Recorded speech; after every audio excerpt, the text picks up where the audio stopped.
ಈಗ ನಮ್ಮ ಪತ್ರಿಕಾ ಮಿತ್ರರು ಜಯನಗರ ಪಾರ್ಕ್ ಮುಂದೆ ಒಂದು ನಂದಿನಿ ಪಾರ್ಲರ್ ಇದೆ, ಅದು ಮೋರಿ ಮೇಲಿದೆ ಅಂತ ಹೇಳ್ಬಿಟ್ಟು ಹೇಳ್ತಾ ಇದ್ದಾರೆ. ಅದು ನಗರಸಭೆಯಿಂದ ಯಾವುದೇ ರೀತಿ ಪರ್ಮಿಷನ್ ಆಗಿಲ್ಲ.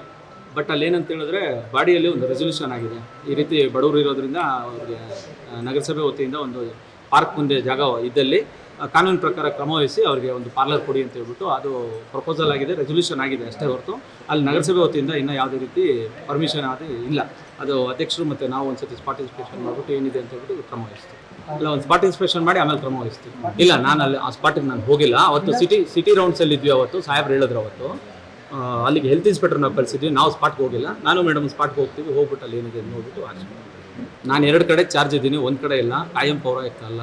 ಈಗ ಒಂದ್ಸತಿ ನೋಡ್ಬಿಟ್ಟು ಅದನ್ನು ನನ್ನೇನು ವೈಯಕ್ತಿಕ ಹಿತಾಸಕ್ತಿ ಇಲ್ಲ, ನಾನು ಪರ್ಮಿಷನ್ ಕೊಟ್ಟಿಲ್ಲ. ಇಮಿಡಿಯೇಟ್ ಆಗಿ ನೋಡ್ತೀವಿ, ಆ ಥರ ಏನಾದರೂ ಅವಕಾಶ ಇತ್ತು ಅಂತ ಹೇಳಿ ತೆರವುಗೊಳಿಸೋದಕ್ಕೆ ನಗರಸಭೆ ವತಿಯಿಂದ ಕ್ರಮ ವಹಿಸ್ತೀವಿ. ಅವಕಾಶ ಇಲ್ಲ ಅದಕ್ಕೆ. ಈಗ ನೀವು ಏನು ಇದು ಮಾಡ್ತಾ ಇದ್ದೀರಿ ಅದನ್ನು ಇಮಿಡಿಯೇಟ್ ಆಗಿ ನಾವು ಆ್ಯಕ್ಷನ್ ತೊಗೊಳ್ತೀವಿ.